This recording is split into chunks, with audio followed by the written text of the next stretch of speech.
Tras casi 2 días de las elecciones, habló finalmente ayer Jair Bolsonaro, muy cortito el discurso, pero se reivindicó como líder de la derecha, pero no se refirió directamente a la derrota. Lo escuchamos.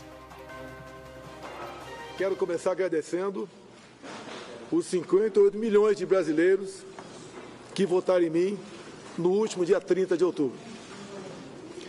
Os atuais movimentos populares são fruto de indignação e sentimento de injustiça de como se deu o processo eleitoral.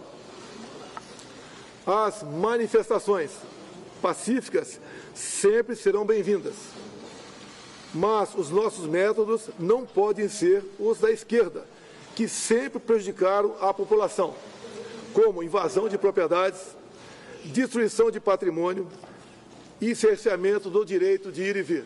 Nossa robusta representação no Congresso mostra a força dos nossos valores: Deus, pátria, família e liberdade. Formamos diversas lideranças pelo Brasil. Nossos sonhos seguem mais vivos do que nunca.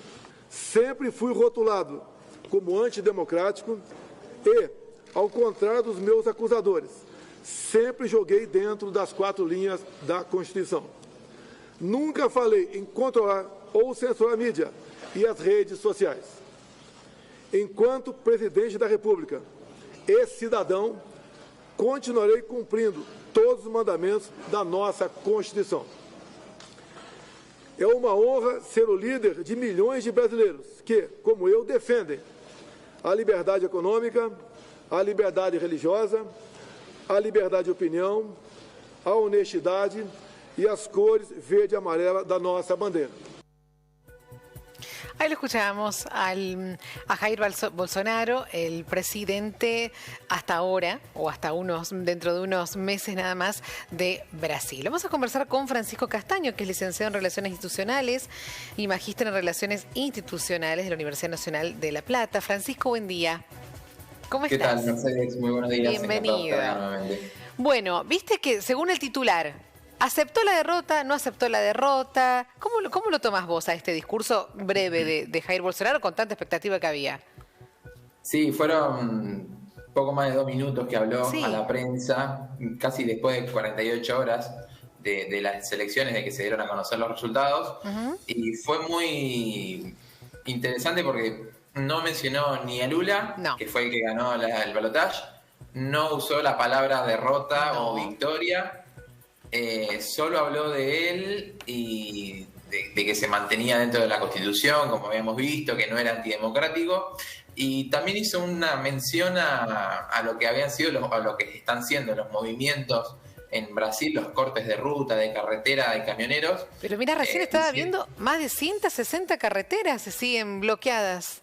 Sí, además lo que es la carretera alrededor del aeropuerto de Guarulhos, que es el aeropuerto más grande de América Latina, diciendo que, como diciendo, a ver, estaba a favor de las protestas, pero no a favor de los métodos, de cortar la ruta, decía que no hay que usar los métodos de la izquierda, menciona a Lula. Sí, en líneas generales, lo poco que habló, con lo poco que hubo, podemos decir que dijo mucho, y no dijo tanto, en el sentido de que son más las cosas que evitó decir y trató de moverse en una línea muy reivindicativa de su gobierno, de sus métodos y hablando sobre todo, yo creo que le hablaba mucho a los votantes de él, más que al conjunto de la población. Bueno, que vos hablas de los votantes y son muchos, porque es casi la mitad. Sí, es verdad. Le hablaba a los... recordemos que Bolsonaro salió segundo con el 49,1%, que son alrededor de 58 millones de votos. Es mucho. Sí, sacó 7 millones de votos más que en relación a la primera vuelta del 2 de octubre. Y fue... La verdad que hubo mucha expectativa, no solo de la población, sino también del mundo, de periodistas del mundo, de cancilleres, y no le habló, no respondió preguntas. También una vez que terminó el discurso le empezaron a hacer preguntas. Bolsonaro agarró los papeles y se fue con la comitiva así como llegó, de rápido. Solo saludó, atinó a saludar, es decir, no se mostró muy hermético en este sentido. Sí, pero igual se esperaba otra cosa, ¿no? Nadie imaginaba que iba a venir a decir felicitaciones Lula, o sea, no. No, Lula mencionó que ni siquiera lo llamó y dijo, no sé si me va a llamar tampoco. Claro. A ver, Bolsonaro sí, sobre todo en los últimos meses, agitó mucho la bandera del fraude, de cómo se iban a desarrollar las elecciones. En el discurso de ayer dijo que estaba disgustado o no estaba de acuerdo con lo que había sido, cómo se habían llevado adelante las elecciones. Recordemos que en Brasil se vota electrónico hace 25 años y eso permitió que en 2 horas casi se dieran el recuento de más de 110 millones de votos que vienen con un método probado y seguro desde hace 25 años. Es decir, no habría por qué sospechar, y los veedores internacionales tampoco sospechan del método. Además, hubo cortes en los estados del nordeste de la Policía Federal, que muchos lo atribuyen a que fueron órdenes directas de Bolsonaro para retrasar o para evitar los votos de los estados del nordeste, que son los bastiones de Lula, donde más votos obtuvo. Es decir, si hubo irregularidades, podríamos decir que vino de la parte de la fuerza oficial, no de la oposición. Así que yo, como decías vos, no sé si se esperaba otra cosa, pero bueno, es el presidente todavía en funciones hasta el 1 de enero que asumirá Lula.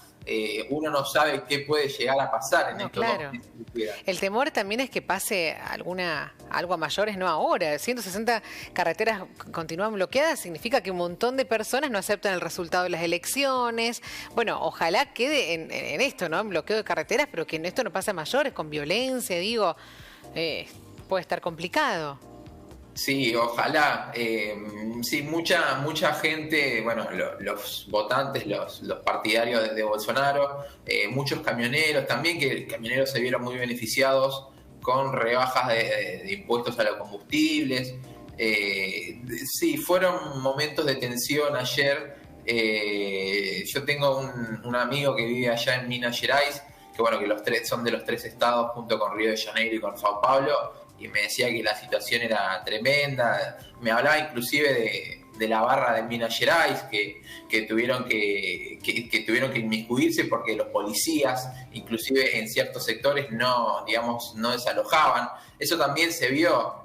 Otro conocido que tengo en Sao Paulo decía que la policía como que mostraba connivencia con las manifestaciones, y recién cuando los gobernadores y cuando los medios hablaron de que no podía ser posible esto, que había que aceptar el resultado de las elecciones, recién ahí empezaron a desalojar estas manifestaciones. Incluso hubo gases lacrimógenos y demás. Es decir, hubo por parte de la Policía Federal cierta connivencia, que esto luego se agravó con el correr de las horas.